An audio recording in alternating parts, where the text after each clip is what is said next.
Assalamualaikum warahmatullahi wabarakatuh. Diucapkan kepada semua murid. Apa khabar murid-murid? Cikgu harap semua berada dalam keadaan sihat sejahtera. Baik murid-murid, untuk pembelajaran Bahasa Melayu tahun 4 pada minggu ini, kita masih dengan tema dan unit yang sama, iaitu tema kemasyarakatan, unit jiran tetangga, dan tajuknya ialah program kebun komuniti. Murid-murid boleh buka buku teks Bahasa Melayu muka surat 5. Baik murid-murid, untuk pembelajaran pada minggu ini, kita akan menggunakan standard pembelajaran 4.1.1, iaitu bercerita dan mengujarkan dialog yang mengandungi peribahasa. Baik, aspek yang akan kita ketengahkan pada minggu ini ialah aspek seni bahasa. Baik murid-murid, objektif pada minggu ini ialah pada akhir PDPC murid dapat bercerita dan mengujarkan dialog yang mengandungi peribahasa, memahami maksud 6 peribahasa yang terdapat dalam dialog.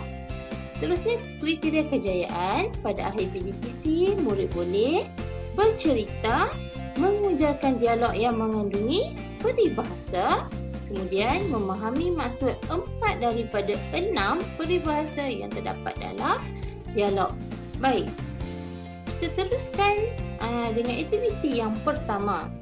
Untuk aktiviti ini, cikgu harap murid-murid dapat membaca dengan cikgu secara bersama-sama dialog yang terdapat dalam petikan yang terdapat pada gambar yang diberi.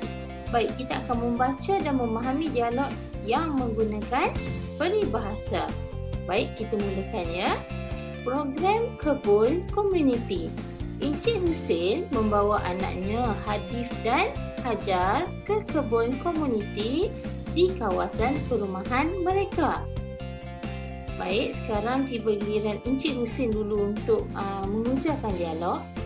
Penduduk Taman Impian ini ambil berat tentang kebun komuniti. Kemudian kita tengok gambar yang kedua, Hajar pula menjawab, saya kagum melihat mereka berganding bahu mengusahakan kebun ini. Tahniah anak-anak murid, awak telah berjaya mengujarkan dialog dengan sebutan yang betul dan intonasi yang sesuai.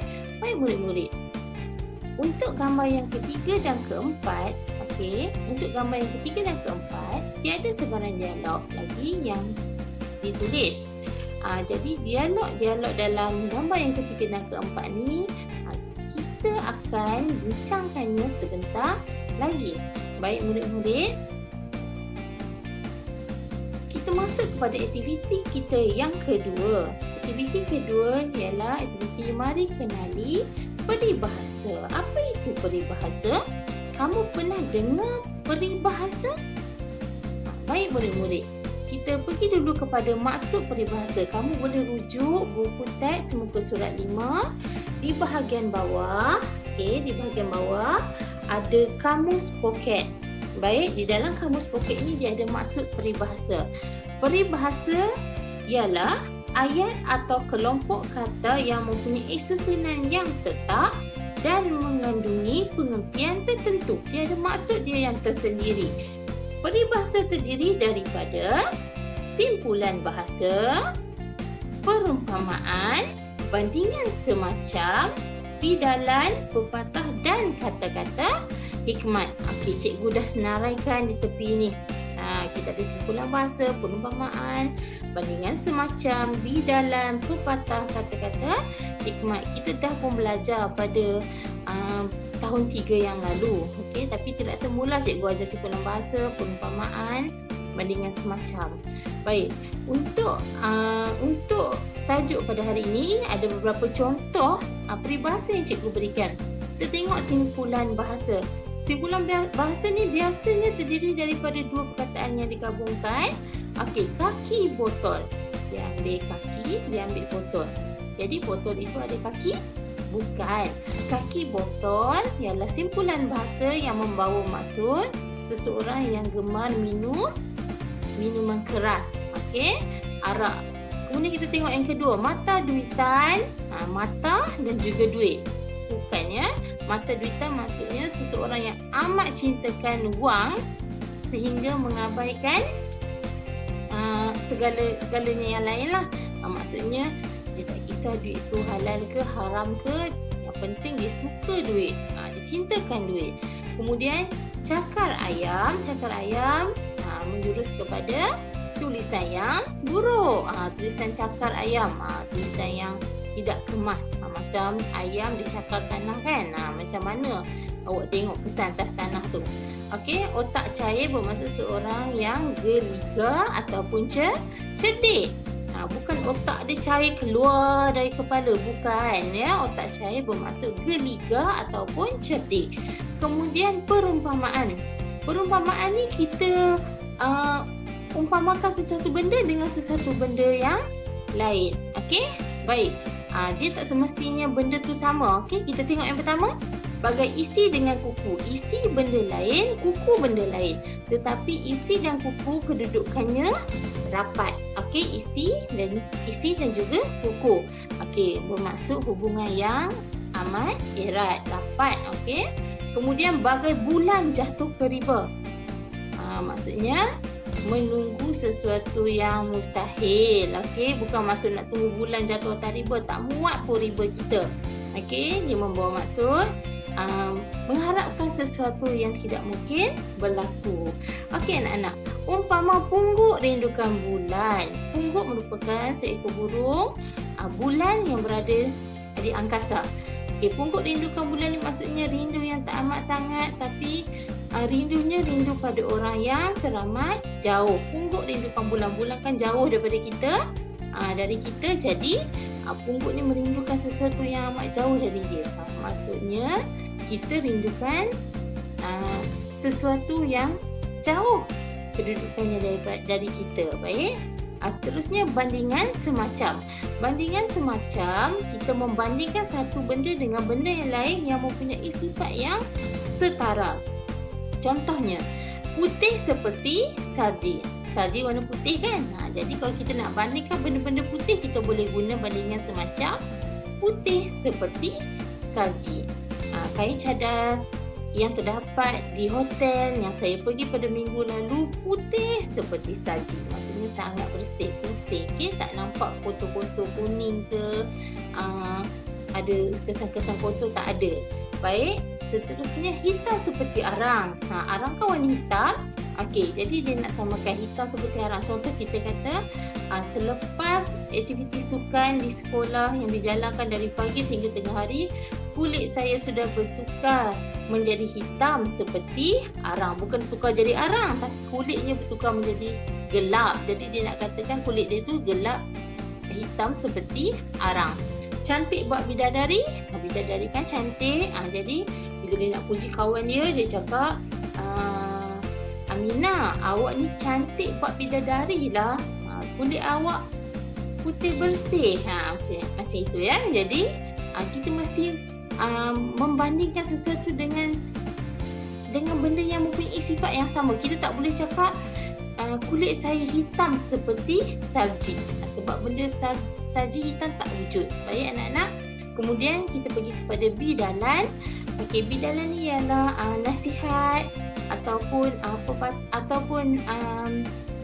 nasihat ataupun kita kata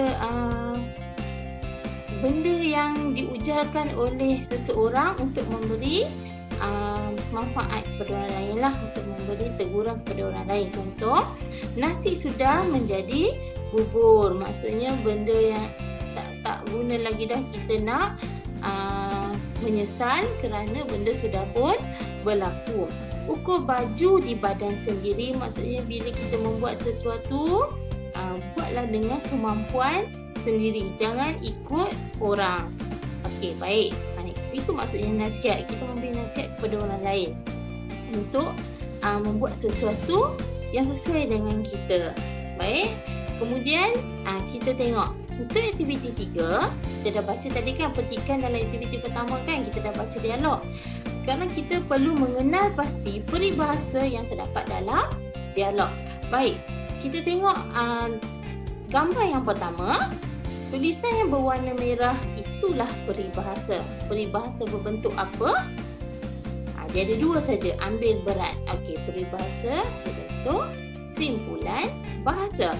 Baik, ambil berat. Ambil berat bermaksud memberi perhatian ataupun mengambil tahu. Cikgu dah bagi maksud di bawah ni. Okey, ambil berat bermaksud beri perhatian atau ambil tahu.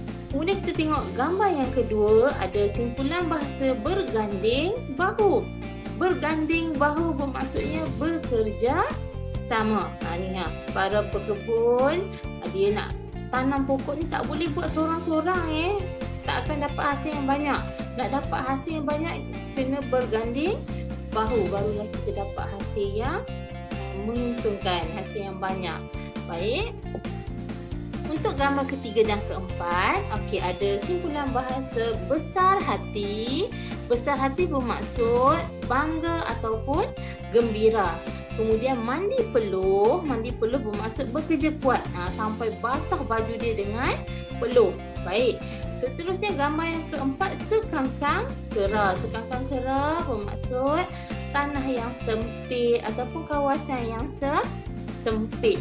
Okey, dan yang seterusnya ialah menambat hati. Menambat hati bermaksud memikat hati. Baik anak-anak, kita tengok gambar yang ketiga dahulu.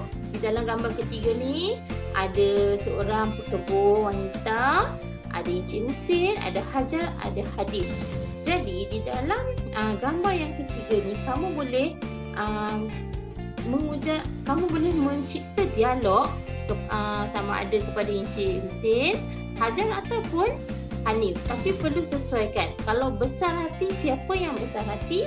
Mestilah antara mereka bertiga. Kalau mandi peluh, tentulah kepada pekebun ini. Tak adanya dia orang ni yang mandi peluh. Baik. Jadi kamu boleh gunakan watak makcik ini untuk membuat ayat mandi peluh yang menggunakan simpulan bahasa mandi peluh, dan boleh menggunakan salah seorang daripada mereka ataupun nama ketiga-tiga mereka untuk membuat ayat tentang simpulan bahasa besar hati. Okey, baik. Kemudian gambar yang keempat, sekangkang kera bermaksud kawasan tanaman ini hanyalah sekangkang kera, tak besarlah. Jadi kamu boleh buat ayat tentang tempat penanaman tumbuh-tumbuhan ni. Okey, sayur-sayuran ni, kebun komuniti ini hanya sekangkang kera. Baik, menambat hati siapa? Tumbuh-tumbuhan yang ditanam sangat segar, okey, sangat banyak.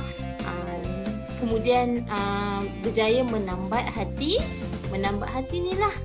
Menambat hati mereka yang datang melawat di tempat ini. Menambat hati Encik Husin, Hanif dan juga Hajar. Sekejap lagi kena buat dialog ya anak-anak. Okey, baik anak-anak.